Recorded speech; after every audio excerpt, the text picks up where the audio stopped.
Hi, my name is Melissa Maycumber. I'm a former therapist turned writer and entrepreneur. I was also a teenager who grew up with a cheating parent. Today I'm going to use both my personal and professional experience to talk about 5 things that parents can do to raise mentally and emotionally healthy children after infidelity.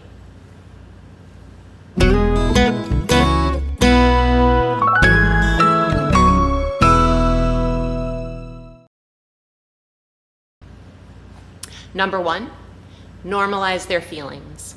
Children of all ages, including teenagers and even young adults, can have a variety of feelings after discovering a parent's unwanted sexual behavior. Anger is the obvious one that people talk about, but consider that for teens and young adults, the discovery of a parent's affair can really throw their entire worldview into question. Marriage, love, relationships, intimacy, faith, family, all of these can be called into question at exactly the time when your teens and young adults are moving out of your house and trying to figure out what they want for their own life and their own love relationships. So the best thing that you can do is listen and normalize whatever it is that they're feeling. I recognize that especially as the betrayed parent, this could be very triggering. So that leads me to number 2. Number 2, which is betrayed parents, don't take your teen's anger too personally. Anger is such a common emotion, especially for teens coping with a parent's infidelity. And here's the kicker. Teens especially will often be angry at both the cheating parent and the betrayed parent. And I know this feels incredibly unfair, but it's also very common, so let me explain what's going on. There are 3 possible reasons. The first is that the anger for the teen is so big that all they can feel and understand is that their world has been turned upside down and their parents' relationship is to blame. The second reason is that children of all ages, especially teens, they need to love both of their parents. They very much want to. And when one parent has behaved egregiously,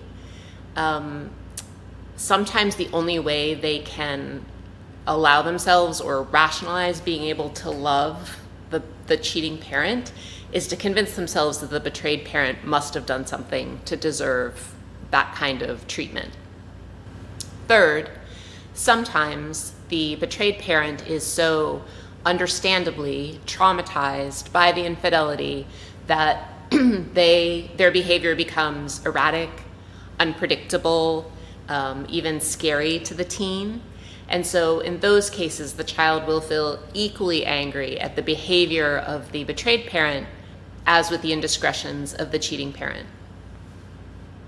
If the family is coping with the infidelity in a healthy way, rest assured that the anger is not going to last forever. It's a stage that teens have to go through. It's a healthy stage that they go through. So try not to take it too personally and allow them to feel what they feel. Number 3, keep kids out of the middle of your relationship.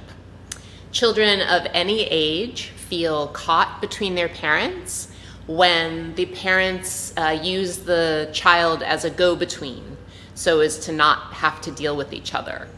So this can look like a parent asking the child to spy on the other parent or relay sensitive information or to ask the other parent questions about what's going on.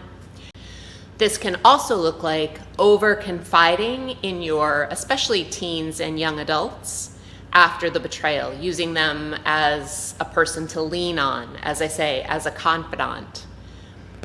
No child, regardless of their age, should be the emotional support for a parent after betrayal. It's much better to seek out a trusted friend, a therapist, a support group, because the research is very clear that when children of any age are caught between their parents or feel caught between their parents, it damages the parent-child relationship not only in the present, but for the future. Number 4, respect boundaries. As teens and young adults start to process the betrayal trauma in their own lives, they may erect some quite high and strict boundaries with one or both parents.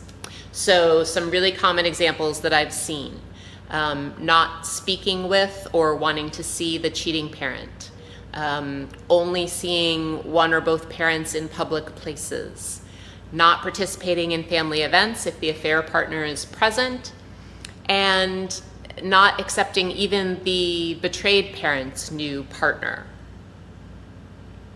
All hard. I am also a parent of adult children, and I can only imagine that having your adult child minimize contact with you would be one of the most painful things that a parent could go through. I know that it seems counterintuitive, but I've seen it happen repeatedly. The sooner you respect the boundary, the more likely it is to change. Think about it this way. Your young adult, rightly or wrongly, doesn't feel that they can trust you. By setting a clear and strict boundary, they are offering you the opportunity to show them that they can trust you again, which, spoiler alert, deep down, that's really what they want, is to be able to trust you again, to feel that they can trust you again. It can take some time, but in my experience, if they observe that you are not going to cross their boundary, that you are going to respect it, they are going to be way more likely to soften that boundary and to resume contact with you. Number 5, take initiative. I have read loads of the scholarly research that's out there on the effects of a parent's infidelity on children.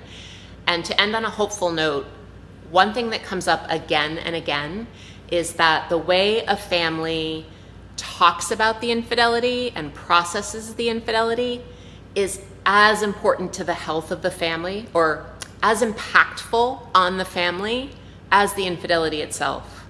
So don't believe that just because this cheating has entered your family, this unwanted sexual behavior has entered your family, that all is lost. That's not true. Don't wait for your teens and young adults to come to you. Take the initiative to start the conversation with them, even though it will be difficult and uncomfortable and cringy, as my kids would say. Take the initiative to have the conversation, because it will go a long way towards safeguarding your relationship with them, again, both now and in the future.